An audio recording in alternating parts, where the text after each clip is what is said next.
Quem vê esse bebê assim, engatinhando, brincando, mal acredita que ele escapou da morte. O menino, que vamos chamar de Pedro, teve meningite viral, perdeu os movimentos do corpo e chegou a ficar cego por 17 dias. A gente ficou quase um mês com o bebezinho hospitalizado, né? Desde o início foi assim um sofrimento grande por a gente não ter convênio de saúde, a gente depender, né, diretamente do SUS. O que acontece? A gente deu entrada com ele no Santo Antônio, a gente achando que era só realmente uma gripe forte, garganta inflamada, uma coisa assim, né? Imaginamos que a gente ia ficar de um dia para o outro para gastar a consulta, alguma medicação e vir embora para casa. Só que não, o caso, né? Chegando lá, ele foi só piorando, daí os médicos fez o exame e diagnosticou que ele estava com meningite viral. E desde aquele momento em diante ele foi só piorando, cada dia só piorando, cada dia piorando, os exames que os médicos coletavam só dava alterado, e é onde começou o nosso sofrimento, começou a nossa tortura, né, a partir dali. Ele ficou doente no início de fevereiro desse ano. No dia 6 do mesmo mês, foi internado em um hospital particular de Sinop, onde ficou até o dia 11. O laudo emitido pelo médico informou que o caso era grave e pedia com urgência a transferência para uma UTI infantil, pois os pais não podiam custear o tratamento. Com uma promessa, eles foram para o Hospital Regional de Sorriso. Quando ela chegou lá, na hora ela já me ligou, falou: olha, estou aqui no corredor, já tem uma hora e pouco que eu cheguei, não veio nenhum médico aqui para poder passar para receber ele, ninguém, não veio nem o médico, do jeito que chegou, colocou ele no corredor aqui, ele está no corredor misturado com um monte de gente aqui, de acidentado, com todo tipo de gente, outros doentes no caso também que estava no corredor. Aí, na hora eu falei, ó, eu estou indo para aí agora, vou só arrumar aqui e estou indo aí agora. Aí chegamos lá, ela ficou das 3 horas da tarde, que é o horário que ela tinha chegado lá, até 9h30 da noite, não apareceu um médico para assim, falar, tem que prescrever algum medicamento ou falar alguma coisa que dá alguma coisa, pelo menos ver a criança, né, que ele estava lá praticamente assim, sem ninguém assistir ele, abandonado lá no corredor. Na época, o SBT de Sorriso conversou com os pais da criança, que mostraram vídeos de dentro do hospital. Neste aqui é possível ver Pedro em uma maca, no corredor, perto de lixo no chão.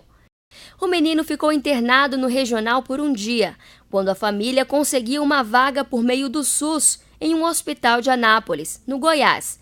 No entanto, segundo os pais, não obtiveram a liberação do Hospital de Sorriso.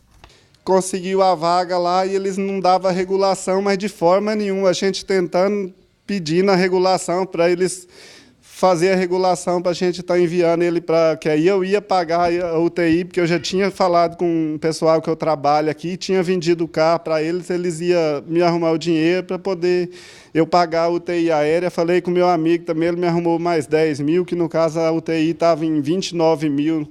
Aí falei com eles...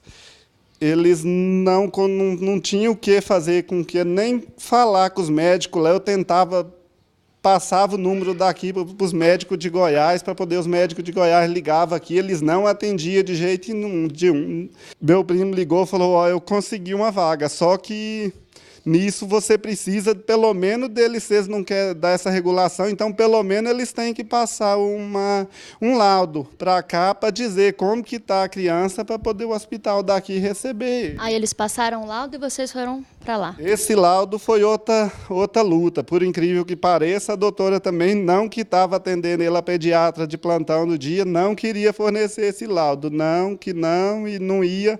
O menino foi levado em uma UTI aérea, onde, enfim, os pais arranjaram uma vaga em um hospital particular de Anápolis. Chegando em Anápolis, o sofrimento da família parecia chegar ao fim. Mas foi lá que o desespero realmente bateu na porta.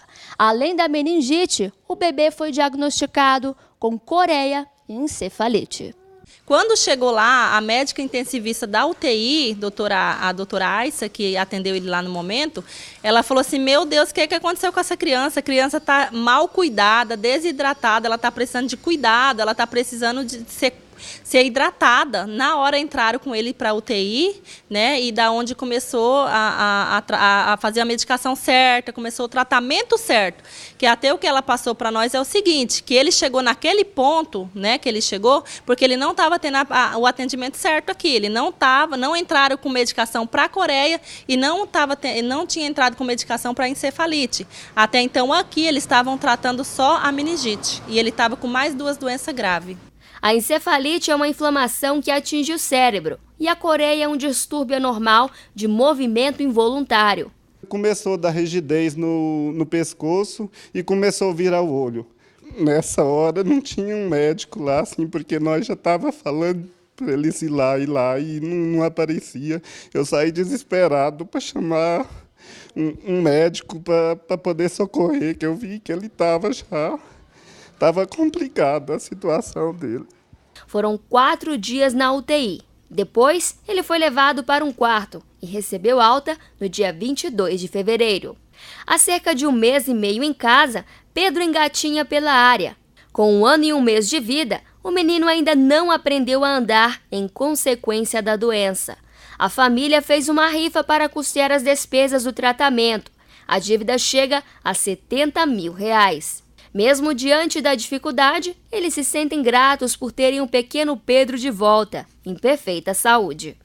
E eu queria pedir também que o pessoal, assim, a gente tem que ser mais humano e tentar resolver essa saúde, não só daqui de Sinop, do Brasil, dar um jeito nesses políticos, sei lá, ir para as ruas, protestar. O que eu passei eu não desejo para ninguém. Uma criança de 11 meses, igual o meu, num sofrimento daquele, sabendo que a gente tinha direito de estar com a saúde pelo SUS aí, então passando um sofrimento desse aí com descaso. E isso eu sei que o meu foi um que, graças a Deus e os meus amigos, eu consegui tirar ele daqui a tempo. Dele não aconteceu o pior com ele. Eu tive acompanhando eles, né, aqui no hospital daqui em Sorriso. O sofrimento que ele passou era muito grande, a gente às vezes se desesperava, mas graças a Deus, depois que ele foi para Anápolis, foi só melhora. E ele teve, depois da alta, né, no 8º dia de fisioterapia, ele já está voltando todos os movimentos. Graças a Deus, ele é um milagre.